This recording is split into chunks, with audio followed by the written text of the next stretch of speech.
तो finally class 10th के संस्कृत का पेपर हो चुका है। हमने बहुत कुछ पढ़ाया तुम्हें, रात में लाइव क्लासेस लिया, मॉर्निंग में लाइव क्लास लिए, उसमें से भर भर के क्वेश्चंस आए हैं।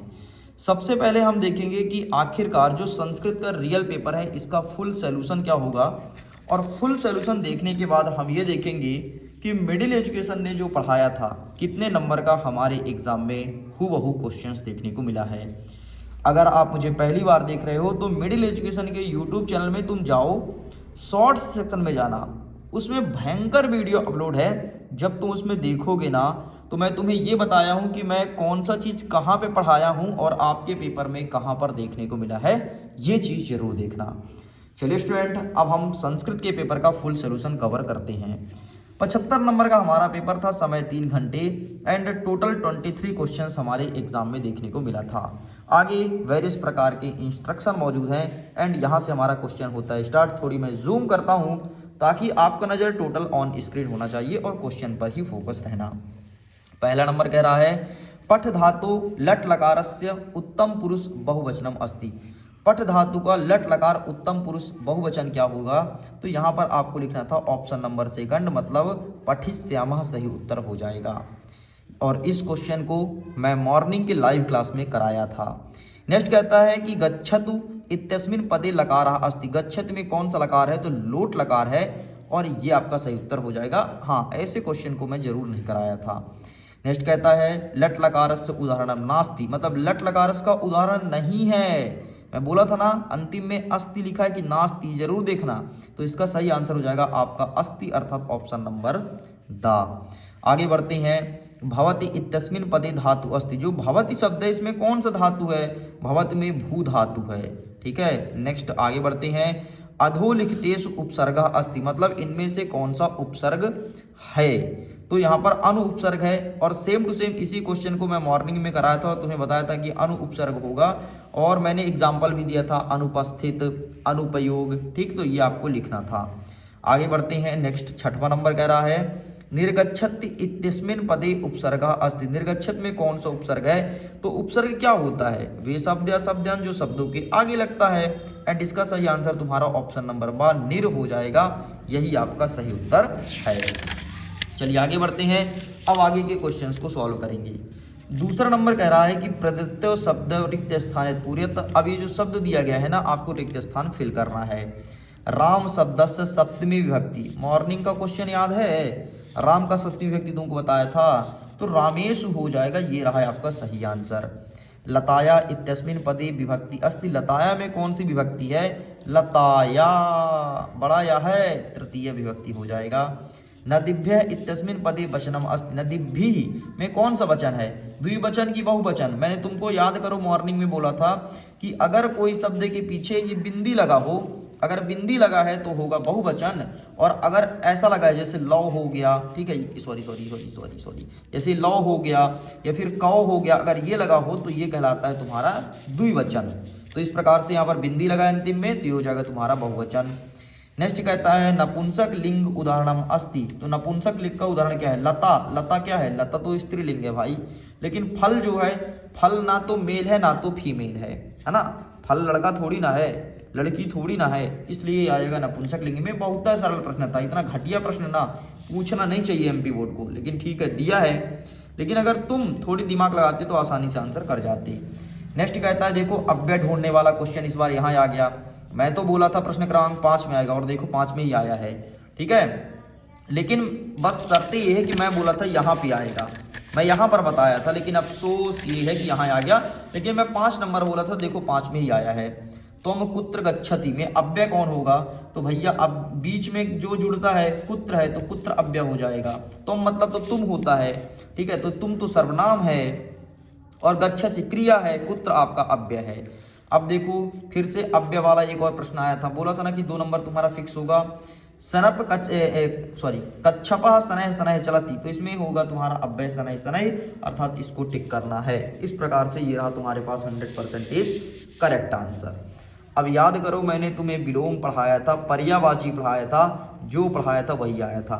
याद करो मैंने कल पूछा था शीघ्रम का बता क्या होगा, देख ले प्रश्न आ गया। याद कर मैं मूर्ख का बताया था क्या होगा, देख ले प्रश्न आ गया। याद कर मैं हृदयग्राही का बताया था क्या होगा, ये भी प्रश्न आ गया। याद कर मैंने संपत्ति बताया था, ये भी प्रश्न आ गया है। याद कर बस, हाँ भाई इसमें 6 में से मैं 4 बताया था, ईमानदारी से मार्किंग करूंगा, 2 नहीं बताया था। ठीक है, तो 4 को अगर तुम मिला लोगे तो क्या 2 ना मिला पाओगे? आओ मिलाते हैं। पत्नी को क्या कहते हैं? पत्नी को भार्या कहते हैं। ठीक है, ये होगा। शीघ्रम का क्या हो जाएगा? चलो शीघ्रम का हम छोड़ते हैं, उदातरम का भी छोड़ते हैं। हृदयग्राही का क्या हो जाएगा? स्पर्श, हृदय से लगाना मतलब स्पर्श करना। मूर्ख का क्या हो जाएगा? पंडित। संपत्ति का क्या हो जाएगा? विपत्तो। अब 2 बचा है भैया। शीघ्रम का हो जाएगा सत्वरम और उदारतम हो जाएगा समुदाचारा। बस ये तो तुम्हें लिखना था। लो भैया, कहाँ कोई लेवल का क्वेश्चन है यार, एकदम सड़ा सड़ा क्वेश्चन आया है। हाँ थोड़ी कठिन कह सकते हैं, तो प्रश्न नंबर 4 जरूर कठिन था। सबको उत्तर लिख दिया हूँ, देख लो। ठीक है, ये थोड़ी कठिन था। और कठिन पता है क्या था? पहला और दूसरा वाला का बस कठिन था, जो मैं नहीं पढ़ाया हूँ और आया है। बाकी सब हलवा क्वेश्चन है, क्वेश्चन का कोई लेवल ही नहीं है। बोर्ड एग्जाम में भी ऐसे सड़े सड़े क्वेश्चन आएंगे। अब बोलोगे सर इतने सड़े भी नहीं थे। हाँ सड़े नहीं थे, लेकिन क्वेश्चन का लेवल भी तो नहीं था ना। नेक्स्ट कहता है 5वां नंबर, शुद्ध वाक्यन समक्ष आम, अशुद्ध वाक्यन समक्ष ना इति लिखत। क्या कहता है? त्रिभुवन इत्यस्मिन पदे द्विगु समासः अस्ति। क्या त्रिभुवन द्विगु समास है? हाँ भैया, याद करो मैंने पढ़ाया था, बताया था कि 3 भवन का समूह जब भी संख्यावाची आए वो द्विगु समास कहलाता है। और ये चीज मैंने हिंदी की क्लास में बताई थी, है ना, हिंदी क्लास में, क्योंकि व्याकरण मैं संधि और समास कल नहीं पढ़ाया था, है ना। मैं बोला था इसे आप देख लीजिएगा, ज्यादा क्वेश्चन नहीं आता है, एक ही 2 प्रश्न आया है। नेक्स्ट कहता है जो आपका द्वंद्व समास है, क्या असत्यम आपका द्वंद्व समास है? नहीं होगा। द्वंद्व मतलब होता है संख्यावाची, तो ये असत्य होगा। पीतरो क्या है? क्या बहुब्रीय समास? नहीं है, गलत बात है, पीतरो आपका बहुब्रीय समास है। मनोरथा क्या विसर्ग संधि है? बिल्कुल सही बात है। वे भाग्योदय इत्यस्मिन पदे वृद्ध संधि अस्ति, तो बिल्कुल गलत हो जाएगा, ये वृद्धि संधि नहीं है, इसमें पूछा है। अत्याचार पदे अण संधि अस्ति, तो बिल्कुल सही हो जाएगा। लो भैया, इस प्रकार से सत्य सत्य में केवल दूसरा और आपको 5वां वाला गलत करना था, बाकी सब कुछ सही करना था। अब पूरा पेपर देख लो, ये तुम्हारे सामने पूरा पेपर है। अब हम कुछ तुमको क्लिक बैट दिखाते हैं। एक बात बताओ, मैं गला फाड़ के नहीं चिल्लाया था, अवकाश के ऊपर पढ़ लेना। लो भैया, एक बात बताओ, मैंने तुम्हें चिल्ला चिल्ला करके नहीं बोला था, तो तुम संस्कृत भाषा के ऊपर निबंध कर लेना और महाकवि कालिदास के ऊपर कर लेना। आईटी की क्लास में एक बच्चा पूछा था, साहब निबंध कौन सा कर लें? हम बताए थे संस्कृत भाषा कर लो। क्या लिखा है? मम प्रिय भाषा, संस्कृत के ऊपर लिखना था। क्या लिखा है? कालिदास। दोनों बोला था, दोनों एग्जाम में छपा है। चलो भैया आगे और तुमको दिखाते हैं। अभी तो खैर अंतिम से, अब हम शुरू से शुरू करते हैं। 6वें नंबर का नीचे वाला प्रश्न आया है, ऊपर वाला दोनों पढ़ाया था। वीडियो अपलोड है, टॉपर सीरीज अपलोड है, जहां मर्जी देख लो, दोनों जगह इस क्वेश्चन को बताया था। इसमें मैं ऊपर वाला बताया था, इसमें मैं नीचे वाला बताया था, इसमें भूकंप वाला नहीं बताया था यार, पूरी कहानी बताया था। फिर एक स्टूडेंट्स कह भी रही थी कि सर हम इस चीज़ को न्यूज़ में सुने हैं, याद करो गुजरात वाला कच्छ से भूकंप उठा था। अरे सब बताया हूँ भाई, ऊपर वाला इसमें बताया हूँ। ठीक है, हाँ वाच्य परिवर्तन मैं जरूर बोला था पढ़ लेना, बाकी मैं पढ़ाया नहीं था क्योंकि समय नहीं था इतना यार, है ना। अब एक इंसान कितना पढ़ा दे। अब देख इसमें, इसका मैं ट्रिक बताया था। एक बच्ची कह भी रही थी कि सर आप हमारे स्कूल के टीचर जैसे पढ़ाते हैं, उन्होंने भी ट्रिक बताया था। चौरस्य का क्या हो जाएगा? कस्य हो जाएगा भाई। बंकिम चंद्रा क्या हो जाएगा? कहा हो जाएगा। मनुष्यात का कहा हो जाएगा? कस्मात हो जाएगा। सब बताया हूँ सब, और तुम सब पढ़े हो कल। ठीक है, 2 करना था, जो मर्जी कर लो। ठीक है, नेक्स्ट आगे देखते हैं।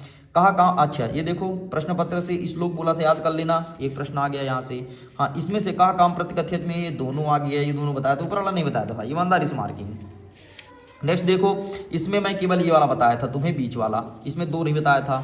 ठीक है, नेक्स्ट आगे देखते हैं। इसमें कौन कौन सा चौरस वगैरह ये सब बताया था, और जा करके तुम देख सकते हो, कल की क्लास में पढ़ाया था।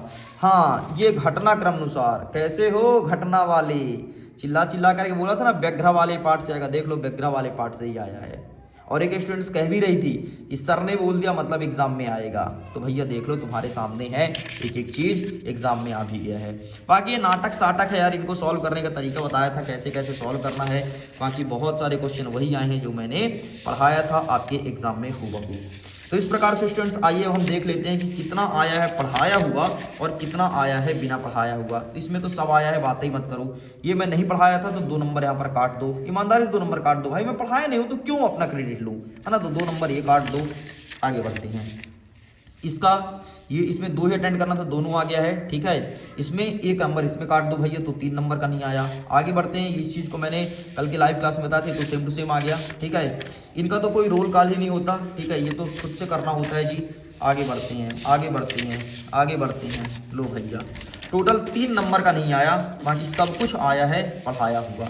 हाँ, अगर तुम काटना चाहते हो तो यहाँ से तुम काट सकते हो 6 नंबर और काट दो, बिल्कुल काट दो। तो 3 और 6 9, मतलब आज जो मैंने पढ़ाया था वस्तुनिष्ठ समेत जोड़ करके 75 में से 9 नंबर का नहीं आया है, बाकी पूरा का पूरा पेपर जो मैं पढ़ाया था वही देखने को मिला था। तो 75 में से हम 9 घटाएंगे तो कितना आएगा 66, मतलब 66 नंबर का paper same to same middle education के यूट्यूब चैनल में जो समझाया गया था, बताया गया था, वैसे ही देखने को मिला था, है ना। तो हम तो मोटा माटी 6 नंबर यहाँ पर काट दिए हैं। बाकी यहाँ के नीचे वाले क्वेश्चन आए थे, लेकिन चलो ठीक है भैया, हम ज़्यादा अच्छे से नहीं पढ़ाए थे, इसलिए हमने इसका क्रेडिट भी लेना सही नहीं समझा। चलो, तो इस प्रकार से 66 मार्क्स का पूरा पूरा पेपर देखने को मिला है। कोई बात नहीं, नेक्स्ट पेपर को और अच्छे से फोड़ेंगे। अब इंग्लिश का है और इंग्लिश में बहुत ही जल्द तबाही मचाने वाले हैं। वीडियो एंड करता हूँ, थैंक्स फॉर वॉचिंग। इंग्लिश की क्लास में जुड़िएगा जरूर अगर एग्जाम में टॉप करना है तो। Bye bye.